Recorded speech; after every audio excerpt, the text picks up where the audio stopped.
Hola, soy Jesús Nieto Martínez. Vamos a continuar nuestro curso Introducción a la Teoría de Grupos. Recordando lo que hicimos en el video anterior, hablamos de homomorfismos de grupos, demostramos los famosos teoremas de homomorfismos, mostramos algunos ejemplos de aplicación. En este video, lo que nos corresponde hoy,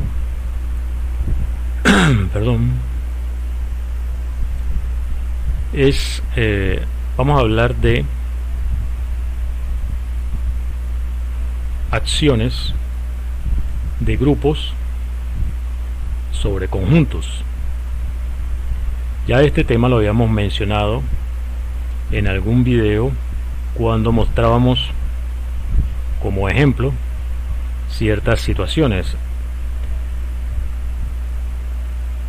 El escenario es el siguiente: tenemos un conjunto X,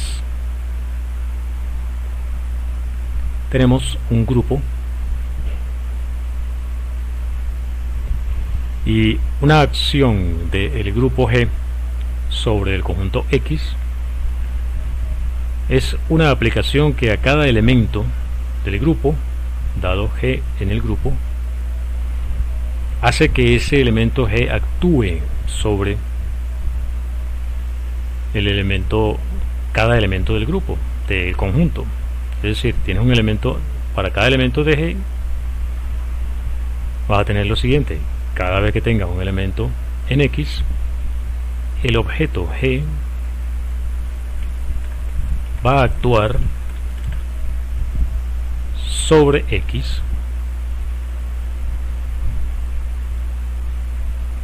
y en la notación uno suele escribirlo de esta forma. Esa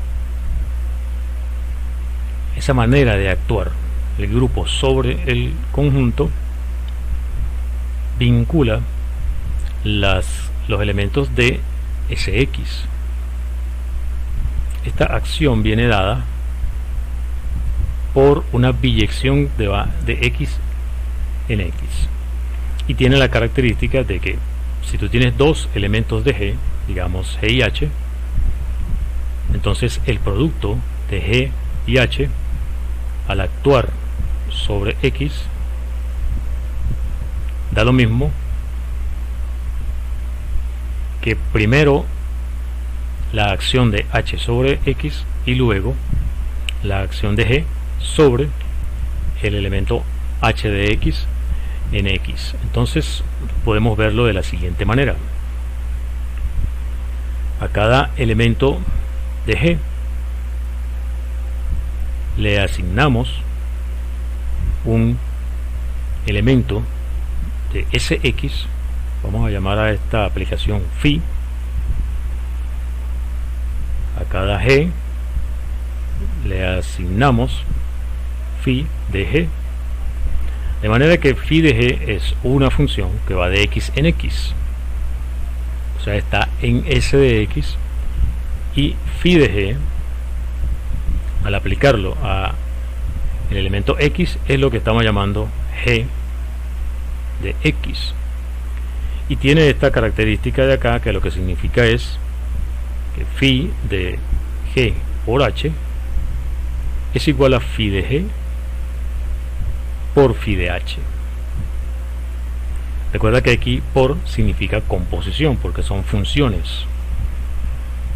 Entonces esto no es más que un homomorfismo del grupo G en S de X. Así que la definición de lo que es una acción de un grupo sobre un conjunto simplemente es esto: tienes el conjunto X, tienes el grupo G, entonces una acción del grupo G sobre X, sobre el conjunto X, simplemente es un homomorfismo, digamos phi, que a cada elemento de G le asigna una función, una biyección de X en sí mismo. Eso es una acción. Es una definición muy precisa, bastante sintetizada de lo que es una acción. En aquella ocasión en la que mencionamos lo que son acciones de grupos, hablábamos de lo que son órbitas, ya que las acciones dan para definir una relación de equivalencia en la cual las clases de equivalencia son lo que llamamos las órbitas. Dado un elemento X en el conjunto sobre el cual actúa el grupo, la órbita de X, que denotamos de esta manera, es el conjunto de los Gx variando G en el grupo. Esto se llama la órbita de X por la acción del grupo.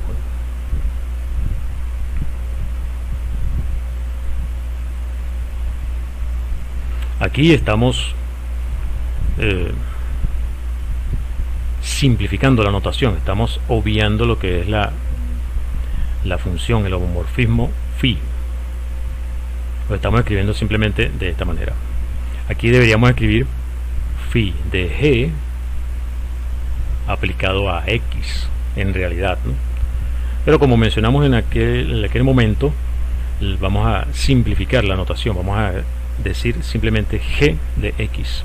Incluso en ciertas ocasiones vamos a escribir Gx, como si estuviéramos multiplicando X por el elemento G, aunque en X no tiene por qué haber estructura algebraica, simplemente es la imagen de phi de G, la imagen de X por phi de G, la imagen de X según lo que indique phi de G. Entonces esto es lo que llamamos órbitas, y vamos a ilustrar esto con un par de ejemplitos. Digamos que X es el conjunto de los números reales y G el grupo aditivo de los números enteros. Una acción puede ser phi de n, es la función que al aplicarla a un elemento X de Z, lo que hace es sumarle el número n. Esto es lo que hace la acción. Entonces, como decíamos antes, si está claro lo que hace la acción, entonces omitimos la phi y escribimos simplemente n aplicado a X es a X le sumas n. Entonces esto es un ejemplo de una acción, ya que si tú haces phi de n más m, aplicarle eso a X significa a X le sumas n más m, que es lo mismo que a X más n le sumas m, es decir, phi de m se lo está aplicando a X más n. X más n a su vez es phi de m aplicado a X. Entonces aquí está phi de n más m es phi de m por phi de m. Recuerda que por aquí es composición. Entonces cuando estemos trabajando con acciones, en lugar de estar escribiendo a la phi constantemente, simplemente podemos resumir esto, escribirlo de una forma más cómoda, como dijimos anteriormente. N más m aplicado a X es sumarle a X n más m, y esto, propiedad asociativa, sería igual a X más n sumarle m, que es lo mismo que decir aplicarle m a X más n, que es lo mismo que decir aplicarle m a el resultado de aplicarle n a x. Entonces tenemos esto, ¿no? La operación en z igual conmuta con la operación en sx. Muy bien, entonces vamos a utilizar la notación simplificada sin utilizar el phi. ¿Qué será la órbita? La órbita de un elemento x acá serían todos los números reales trasladados, o sea, x trasladado en n, variando n en z. Eso serían la órbita de x. Otra acción con el mismo grupo z, actuando sobre el conjunto x de los números reales,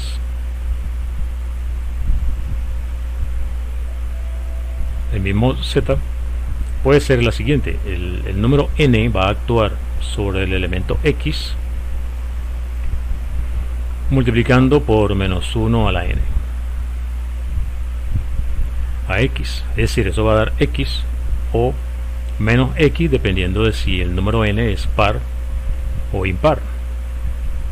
Entonces la órbita, por ejemplo, de el 0, la órbita de el 0 es simplemente el mismo número 0, que es simplemente multiplicar por menos 1 o por 1, dependiendo de si n es par o impar, el número 0. Así que simplemente va a dar 0. ¿Cuál es la órbita de un elemento x distinto de 0? Si x es distinto de 0, ¿cuál es su órbita? La órbita de x es simplemente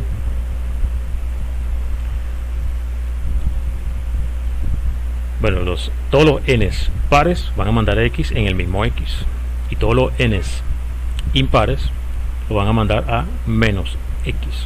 Así que la órbita de un elemento x solo tiene dos elementos, x y su opuesto. Esto para x distinto de 0. Así serían las órbitas. Muy bien. Entonces seguimos introduciendo terminología acá, y un concepto interesante es el de estabilizador.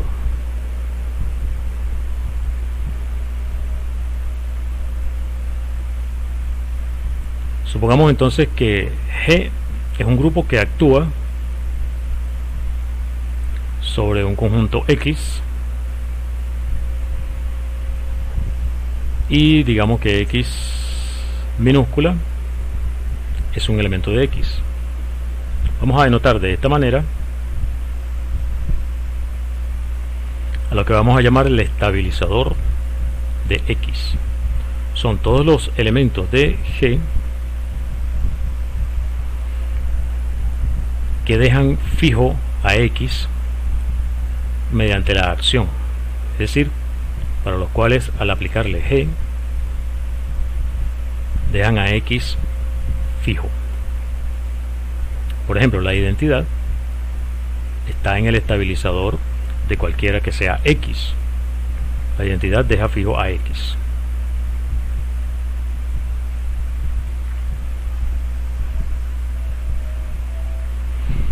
Muy bien.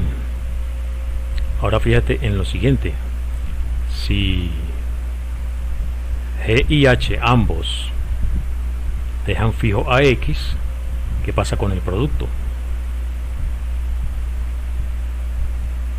El producto de G y H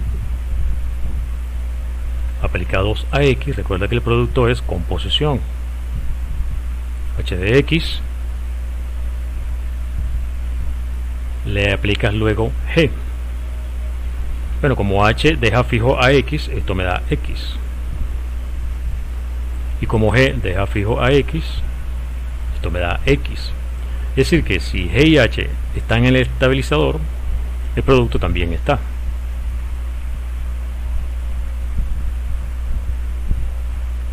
Entonces esto tiene toda la pinta de que va a ser un subgrupo de G. Está la identidad, si dos elementos están, entonces el producto también está. Falta el inverso. Supongamos que G está en el estabilizador de X. ¿Qué pasa con G a la menos 1? Sabemos que G de X es igual a X. Si aplicamos G a la menos 1 a ambos lados, vamos a tener que X es G a la menos 1 de X. Es decir, que G a la menos 1 de X, G a la menos 1, perdón, está en el estabilizador de X. Entonces, si un elemento está en el estabilizador, su inverso también. Si dos elementos están, el producto también. Y la identidad también está. Por lo tanto, el estabilizador de cada elemento de X nos da un... Cada estabilizador nos da un subgrupo del grupo que actúa sobre el conjunto. Eso es un hecho importante. Vamos a estar utilizando en lo que sigue. Volviendo a los ejemplos que teníamos anteriormente, en el primer ejemplo, cuando la operación es simplemente sumar un número n, estamos hablando de z actuando sobre los números reales, sumando, ¿no? El número n aplicado a x es simplemente sumarle n a x. Entonces, ¿qué será el estabilizador de un elemento x? Es aquel elemento que deja fijo a x. Dejar fijo aquí significa que al sumárselo a x tiene que quitarte el mismo x. Entonces el único es el 0. El estabilizador de un elemento es solamente el 0. Solo el 0 deja fijo a todo el mundo. Con la otra acción en la que n aplicado a x era menos 1 a la n multiplicado por x, en el otro ejemplo, esto vamos a llamarlo ejemplo 1, esto es el ejemplo 2. En el ejemplo 2, que es el estabilizador de un elemento x. Bueno, eso va a depender de cómo sea x, ¿no? Porque si x es el 0, me va a dar todo z, vamos a ponerlo así. Entonces, si x es igual a 0, no importa el exponente que tenga aquí, al multiplicar por 0 va a quedar fijo, 0. Entonces todos los números naturales, cada uno de ellos al aplicárselo a x va a dar el mismo x si x es 0. Pero si x es distinto de 0, para que menos 1 a la n por x me dé el mismo x, ¿cómo tiene que ser x? Tiene que ser un número par. En el video anterior utilizamos esta notación para escribir los múltiplos de un número n. En este caso los múltiplos de 2 los escribimos de esta forma. Conjunto de todos los números pares lo denotamos de esta forma, los múltiplos de 2. Entonces los estabilizadores son los números pares en el caso de que x sea distinto de 0 y todo el conjunto z para el 0. Esos serían los estabilizadores. Ahora, si G es un grupo, podemos hacer que G actúe sobre sí mismo. Vamos a que X sea el mismo G, que es un grupo, y la acción va a ser por conjugación. Es decir, a un elemento X del grupo, cómo actúa sobre él un elemento G. Va a ser simplemente G, X, G a la menos 1, conjugar de esa manera. Esto es una acción, ya que si tú tienes G y H en el grupo, cuando haces G por H aplicado a X, significa G por H por X por G por H a la menos 1, que es lo mismo que H a la menos 1, G a la menos 1. Entonces tú asocias este de acá, y entonces aquí dice G, entonces G, porque estamos conjugando a esto de acá, a H de X. Entonces G de H de X. Entonces G por H de X es G de H de X. Entonces es una acción. Esto es efectivamente una acción. Muy bien. ¿Cómo son las órbitas? Dado un elemento X, que es G de X. Son todos los G de X, es decir, todos los elementos de esta forma. G, X, G a la menos 1, con G en G. ¿Y esto qué es? Esto es la clase de conjugación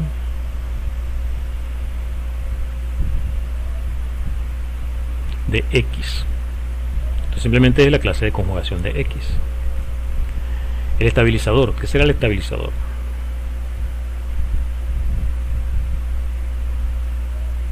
Que será G sub X. Son aquellos elementos del grupo que dejan fijo a X, es decir, G por X por G a la menos 1 da el mismo X. Es decir, G por X es igual a X por G. Son los elementos del grupo que conmutan con G. Así que vamos a escribirlo de esta forma.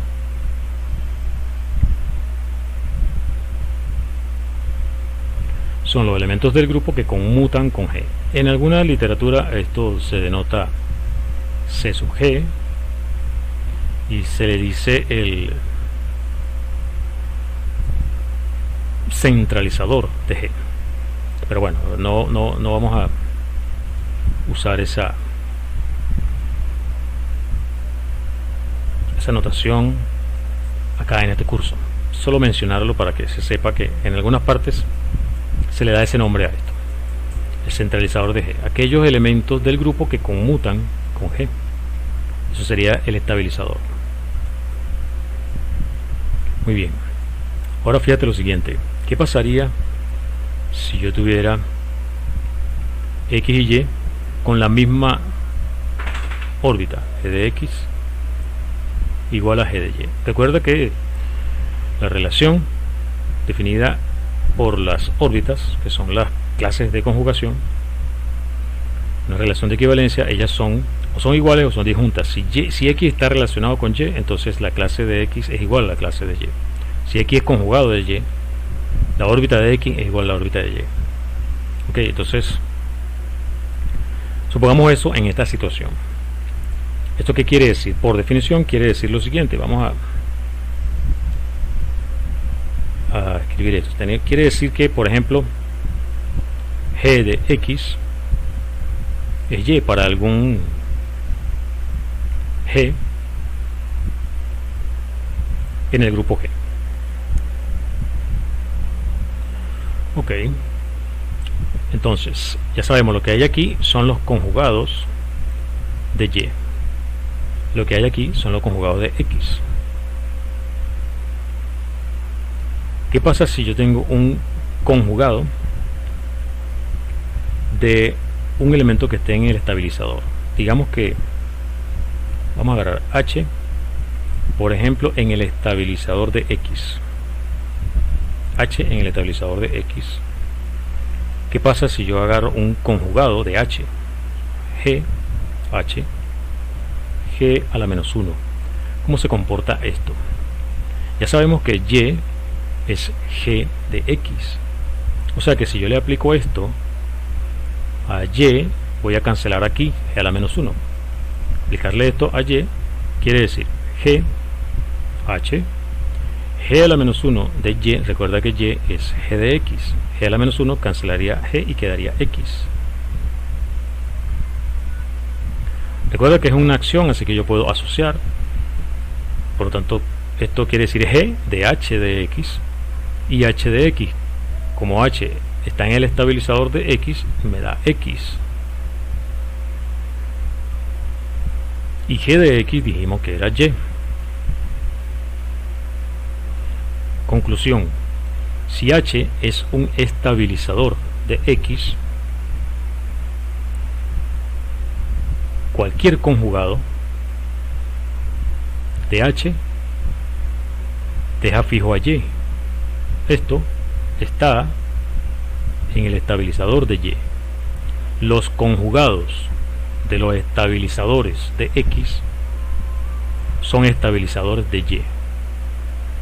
Y si en este cálculo tú cambias x por y, vas a tener que los conjugados de los estabilizadores de y son estabilizadores de x.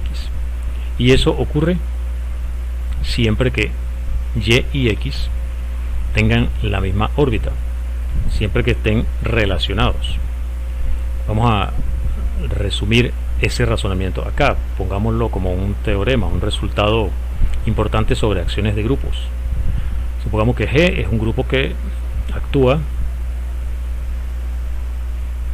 sobre el mismo por conjugación. G actuando sobre el mismo G por conjugación. Si X y Y son elementos del grupo que tienen la misma órbita, entonces X y Y tienen, voy a escribirlo de esta forma, estabilizadores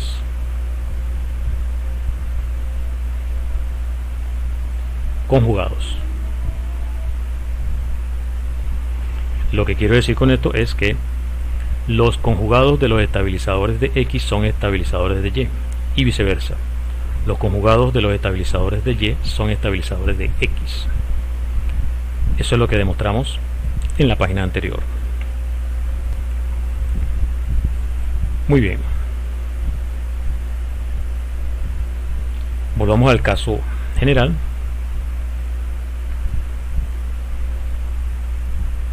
Digamos que tenemos G actuando sobre un conjunto X.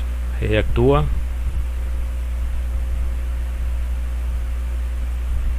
en el caso general y X es un elemento de X.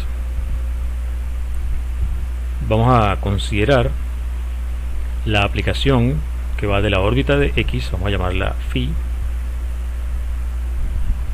en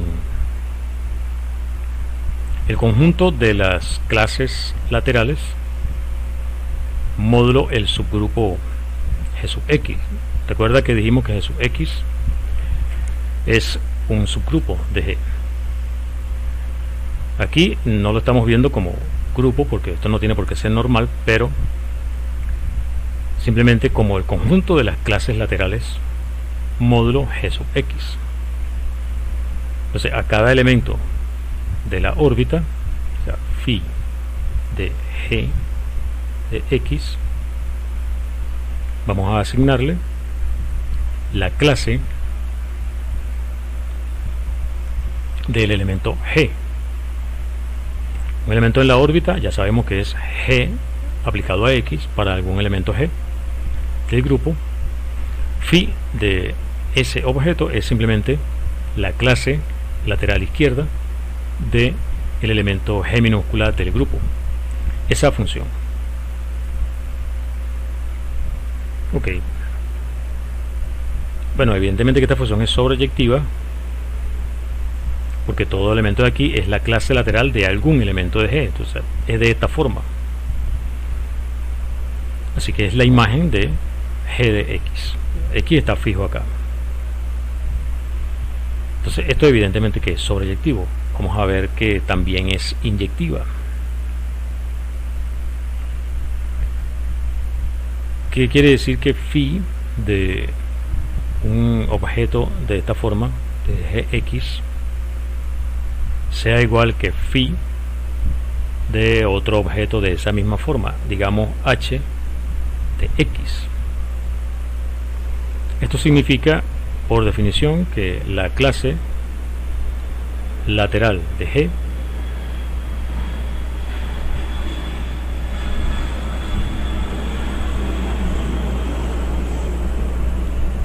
es igual a la clase lateral de x. ¿Eso qué quiere decir? Quiere decir que g es igual a h multiplicado por un elemento g1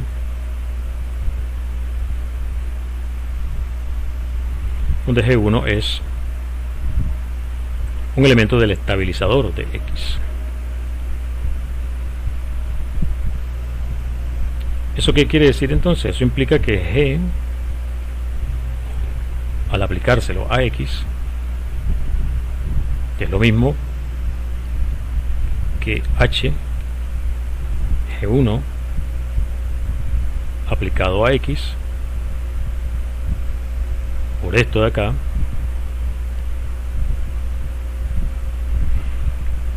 como es una acción, esto es h de g1 de x, pero g1 está en el estabilizador, así que deja fijo a x. Esto da h de x. Entonces g de x es igual a h de x. Si phi de g de x es igual a phi de h de x, entonces g de x es igual a h de x. Eso es inyectividad. Phi es inyectiva y es sobreyectiva, entonces esto es una biyección. Hay una correspondencia 1 a 1 entre la órbita de cada elemento de x y el conjunto de las clases laterales izquierdas de g módulo g sub x. Hay una correspondencia allí. O sea que si g es un grupo finito, hay aquí una relación numérica. Esto es el índice de g sub x en g. G es finito, es un número que divide al orden de g. Vamos a establecer eso entonces como un teorema. Si g es un grupo finito que actúa sobre x es un conjunto cualquiera, entonces para todo elemento de x el tamaño de la órbita divide al orden de g. Explícitamente lo que estamos diciendo es que, para ser exactos, si tú multiplicas esto por el tamaño de g sub x, te da el orden de g. Esto es fundamental en lo que tiene que ver con acciones de grupos sobre conjuntos.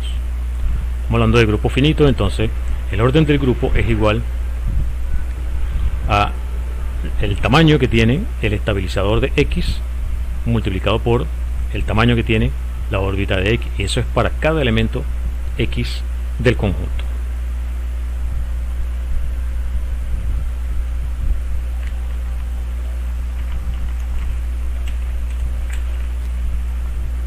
En particular, con el ejemplo de en el que la acción era del grupo G sobre sí mismo por conjugación, podemos poner aquí como corolario, si esto lo ponemos como un teorema, si G es un grupo finito, entonces consideramos la acción de G sobre sí mismo por conjugación. Entonces recuerda que las órbitas son las clases de conjugación. Entonces el tamaño de las clases de conjugación, el cardinal, digamos,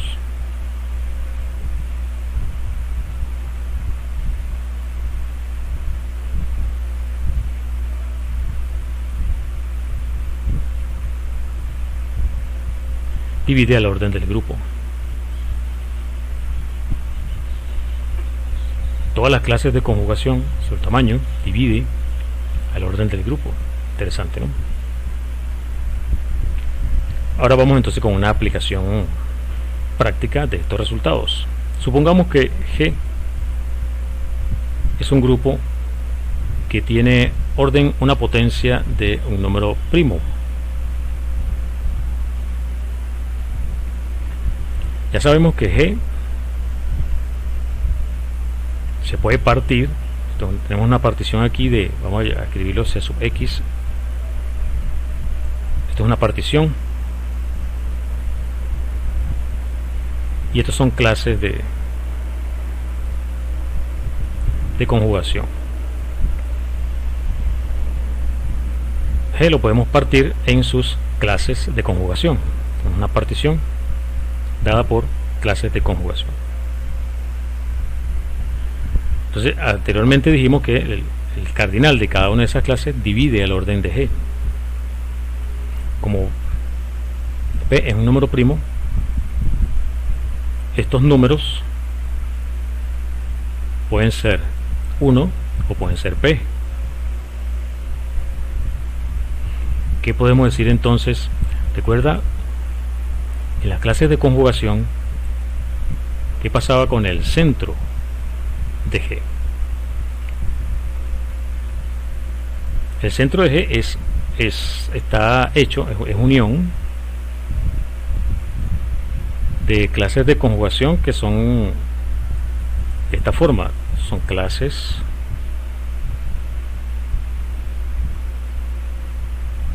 que son de esta forma, triviales, ¿no?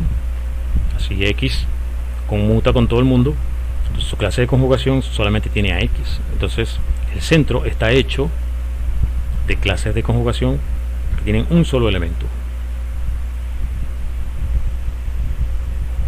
¿Qué pasaría si el centro de G fuera trivial? Si el centro de G es trivial, tendríamos entonces un solo elemento allí, o sea, y el resto de clases de conjugación serían un múltiplo de P. O sea, el orden de G sería un múltiplo de P, digamos M, más esto. O sea, el orden de G sería congruente con 1 módulo P. Entonces, el centro de G no puede ser trivial. No puede ser trivial. Conclusión. Vamos a quitar todo esto de aquí.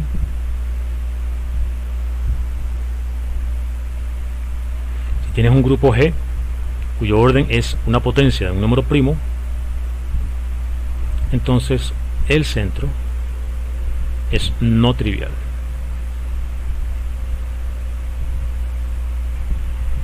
Si el orden de G es la potencia de un número primo, entonces el centro es no trivial. Muy bien. Esto nos da para una aplicación, así que es lo último que vamos a hacer en este video. Digamos que G tiene en particular orden P cuadrado. P es un número primo.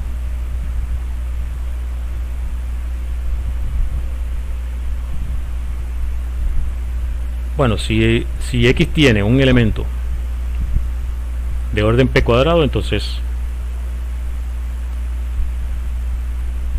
G sería cíclico. So, vamos a suponer que no. Supongamos que todo, vamos a suponer que si X está en G y no es la identidad, el orden de X es P. O sea, supongamos que todos los elementos distintos de la identidad en G tienen orden P, porque no hay más alternativa. O tienen orden P cuadrado, o tienen orden P, o tienen orden 1. O sea, o es la identidad, o tiene orden P, o tiene orden P cuadrado. Si hay un elemento de orden P cuadrado, entonces G es cíclico, tiene orden P cuadrado. Vamos a ver qué ocurre en el otro caso. Todos los elementos no triviales, no nulos de G tienen orden P. Entonces agarra 1, elige X en G que no sea la identidad. Y ahora elige un elemento Y que esté en G, pero que no esté en el grupo generado por X. Tiene que haber, porque el grupo generado por X, como X tiene orden P, no alcanza para llenar todo el grupo G. Así que tiene que haber alguien fuera del grupo cíclico generado por X. Entonces, primero, el grupo cíclico generado por Y y el grupo cíclico generado por X, lo único que tienen en común es la identidad. ¿Ok? Por otro lado,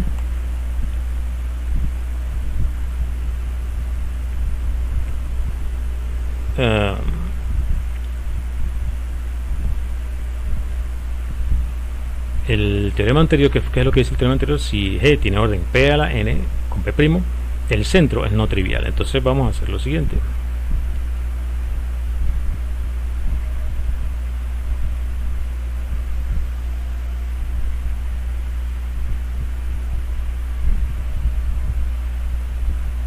Bueno, mejor en lugar de hacer esto con X aquí, vamos a hacerlo de una vez en el centro.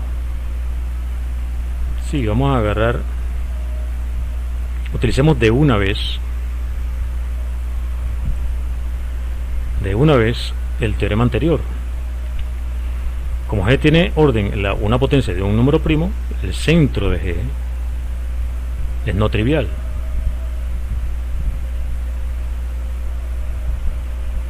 Es no trivial. Así que elijamos X en el centro de G que no sea la identidad. Y vamos a hacer lo que estábamos haciendo antes. Haremos un elemento en el centro y agarremos Y en el grupo, pero fuera del grupo generado por X. Sí, vamos a hacerlo así. Ok, entonces ahora lo que decíamos, el grupo generado por Y, el grupo generado por X no tienen nada en común, además de la identidad. Me interesaba que X estuviera en el centro para obtener la otra hipótesis.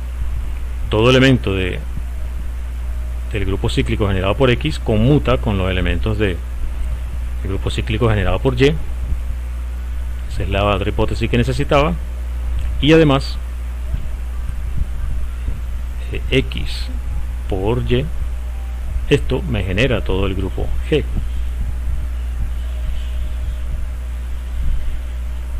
¿Por qué? Vamos a ver esto hay que verificar. El conjunto de todos los X, Y, X a la I, Y a la J,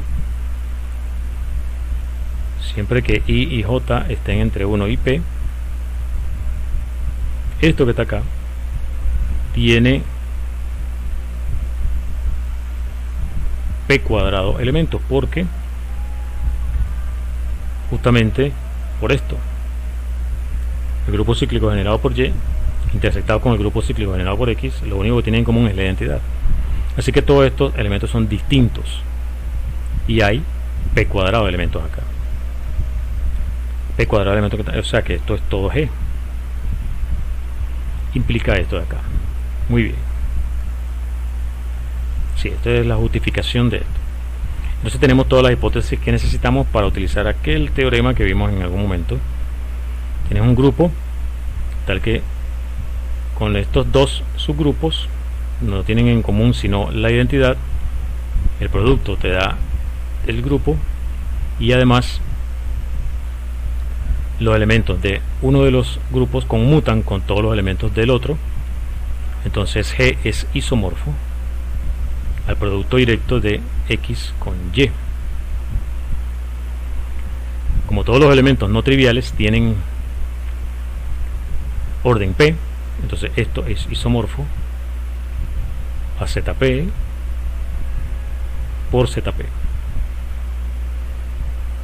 Conclusión: G un grupo de orden P cuadrado donde P es un número primo. Entonces, o es cíclico de orden P cuadrado o es isomorfo a ZP por ZP. Vamos a resumir eso en un teorema.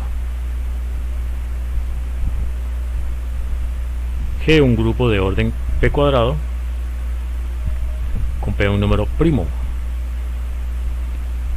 Entonces G es cíclico, o sea, isomorfo a ZP cuadrado, o es isomorfo a ZP por ZP. Este es el último resultado para el video de hoy. Resumiendo, entonces hablamos de acciones de grupos sobre conjuntos. Ya de eso habíamos hablado en algún momento, dándolo como ejemplo de ciertas situaciones. Una acción de un grupo sobre un conjunto es un homomorfismo, que a cada elemento del grupo le asigna una permutación del conjunto, una función biyectiva que va del conjunto en el conjunto, y que es compatible con la operación del grupo, en el sentido de que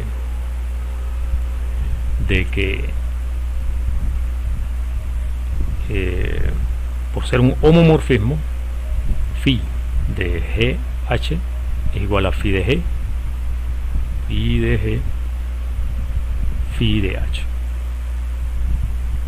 O sea, la manera en la que los elementos del grupo actúan sobre los elementos del conjunto, puedes aplicar asociatividad allí. Entonces vimos un par de ejemplos, definimos lo que son las órbitas, los estabilizadores de los elementos, demostramos que si Y y X tienen la misma órbita, entonces sus estabilizadores son conjugados entre sí. Si G es un grupo finito, entonces el orden del grupo es el producto del tamaño del estabilizador de X por el tamaño de la órbita de X, eso para cada elemento X del conjunto sobre el que actúa el grupo. En particular, si G es un grupo finito, el tamaño de una clase de conjugación es un divisor del orden de G para cada clase de conjugación. Si G es un grupo cuyo orden es una potencia de un número primo, entonces el centro es no trivial, y eso nos permitió demostrar que si G tiene orden P cuadrado, donde P es un número primo, entonces o es cíclico de orden P cuadrado o es isomorfo a ZP por ZP. Hasta aquí este video. Soy Jesús Nieto Martínez. Hasta la próxima.